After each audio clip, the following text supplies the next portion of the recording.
ಕರ್ನಾಟಕ ಲೋಕಸಮರಕ್ಕೆ ಮತ್ತೆ Modi mega entry ಕೊಡ್ತಾ ಇದ್ದಾರೆ. ರಾಜ್ಯದಲ್ಲಿ ಮೊದಲ ಹಂತದ ಚುನಾವಣೆಗೆ ಮೋದಿ ಪ್ರಚಾರ ಈಗಾಗಲೇ ಒಂದು ಸುತ್ತಿನ ಪ್ರಚಾರ ಆಗಿದೆ. ಏಪ್ರಿಲ್ 14ರಿಂದ ಪ್ರಧಾನಿ ಮೋದಿಯಿಂದ ಎರಡನೇ ಸುತ್ತಿನ ಪ್ರಚಾರ ಆರಂಭ ಆಗುತ್ತೆ. ಒಂದೇ ದಿನ ರಾಜ್ಯದ 2 ಕಡೆ ಮೋದಿ ಪ್ರಚಾರ ನಡೆಸೋರಿದ್ದಾರೆ. ಬೆಂಗಳೂರಿನಿಂದಲೇ ಪ್ರಚಾರ ಆರಂಭಿಸುತ್ತಾರೆ ಮೋದಿ. ಒಂದು ರೋಡ್ ಶೋ, ಒಂದು ಸಮಾವೇಶದಲ್ಲಿ ಭಾಗಿಯಾಗ್ತಾರೆ. ಬೆಂಗಳೂರು ಉತ್ತರ ಕ್ಷೇತ್ರದಲ್ಲಿ ರೋಡ್ ಶೋ ಮಾಡ್ತಾರೆ. ಬೆಂಗಳೂರು ಉತ್ತರ ಕ್ಷೇತ್ರದಲ್ಲಿ 8 ಕಿಲೋಮೀಟರ್ಗಳ ರೋಡ್ ಶೋ ಇರುತ್ತೆ. ಏಪ್ರಿಲ್ 14ರಂದೇ ಮಂಗಳೂರು ಅಥವಾ ಚಿಕ್ಕಬಳ್ಳಾಪುರದಲ್ಲಿ ಸಮಾವೇಶ ಮಾಡೋರಿದ್ದಾರೆ. ಸಮಾವೇಶದ ಬಗ್ಗೆ ಇನ್ನೂ ನಿರ್ಧಾರ ಮಾಡಿಲ್ಲ ರಾಜ್ಯ ಬಿಜೆಪಿ. 2 ಕ್ಷೇತ್ರಗಳ ಪೈಕಿ ಒಂದರಲ್ಲಿ ಸಮಾವೇಶ ಬಹುತೇಕ ಫಿಕ್ಸ್ ಅಂತ ಹೇಳಲಾಗ್ತಾ ಇದೆ. ಪ್ರಶಾಂತ್, 2ನೇ ಬಾರಿಗೆ ರಾಜ್ಯದಲ್ಲಿ ಪ್ರಚಾರಕ್ಕೋಸ್ಕರ ಮೋದಿ ಇಳಿತಾ ಇದ್ದಾರೆ.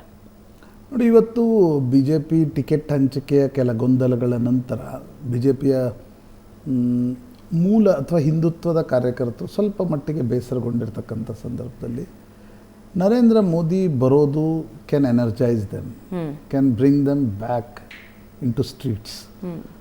ಆ ದೃಷ್ಟಿಯಿಂದ ನರೇಂದ್ರ ಮೋದಿಯವರ ಪ್ರಚಾರವನ್ನು ಒಂದು ಕರ್ನಾಟಕದ ಬಿ ಜೆ ಪಿಯ ನಿರೀಕ್ಷೆಗಳು, ಇನ್ನೊಂದು ಲೋಕಸಭಾ ಚುನಾವಣೆಯ ರಾಜಕಾರಣಕ್ಕೂ ಕೂಡ ನೋಡಿ, ಬಿ ಜೆ ಪಿ ಬಳಿ ಇರುವ ಸಿಂಗಲ್ ಬಿಗ್ಗೆಸ್ಟ್ ಫ್ಯಾಕ್ಟರ್ ಏನಿವತ್ತು ಮೋದಿ.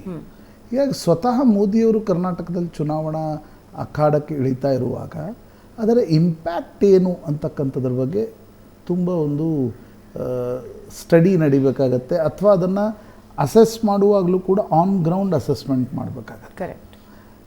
ನಿಶ್ಚಿತವಾಗಿ ನೋಡಿ, 2019ರಲ್ಲಿ ನರೇಂದ್ರ ಮೋದಿಯವರ ಇಂಪ್ಯಾಕ್ಟ್ ಎಷ್ಟಿತ್ತು? ಬಿ ಜೆ ಪಿ 50%ಗಿಂತ ಜಾಸ್ತಿ ಮತ ಪಡೀತು, 25 ಸ್ಥಾನಗಳನ್ನು ಪಡೀತು. ಸರಿ, ಅದಕ್ಕೊಂದು ಬಿ ಜೆ ಪಿ ಕಾಂಗ್ರೆಸ್ JDSನ ಮೈತ್ರಿ ಕೂಡ ಕಾರಣ ಆಗಿತ್ತು. ಆದರೆ ಮೋದಿಯವರ ಇಂಪ್ಯಾಕ್ಟ್ ಇದ್ದೇ ಇದೆ.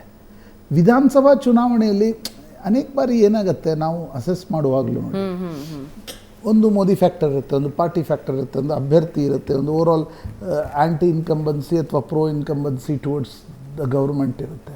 ಈಗ ನಾವು 66 ಕ್ಷೇತ್ರ ಬಂದ ನಂತರ ಮೋದಿ ಇಲ್ಲಿ ಬಂದರೂ ಏನೂ ನಡೀಲಿ. Modi only cannot take the responsibility of taking you to win. It is one of the biggest factor.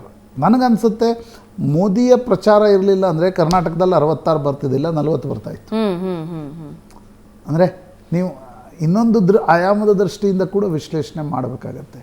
Lok Sabha ಚುನಾವಣೆಯಲ್ಲೂ ಕೂಡ ನೋಡಿ, ಅನೇಕ ಕ್ಷೇತ್ರಗಳಲ್ಲಿ ಸಮಸ್ಯೆಗಳಿವೆ, ಟಿಕೆಟ್ ಹಂಚಿಕೆಯಲ್ಲಿ ಗೊಂದಲ ಇದೆ, ಕರ್ನಾಟಕದ ಬಿ ಜೆ ಪಿ ಒಟ್ಟಿಗಿಲ್ಲ, ಎಲ್ರಿಗೂ ಗೊತ್ತಿರುವ ಸಂಗತಿ.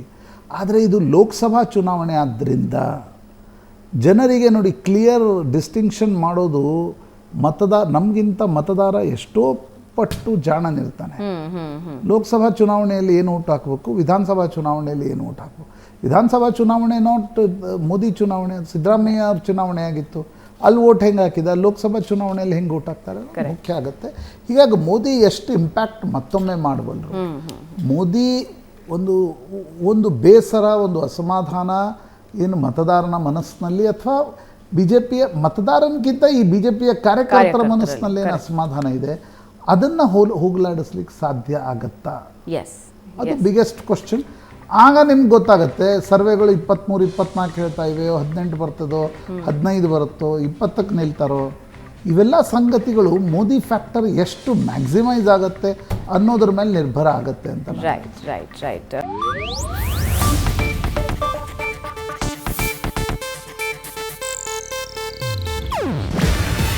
ಇದು ಏಷ್ಯಾನೆಟ್ ನ್ಯೂಸ್ ನೆಟ್ವರ್ಕ್ ಪ್ರಸ್ತುತಿ.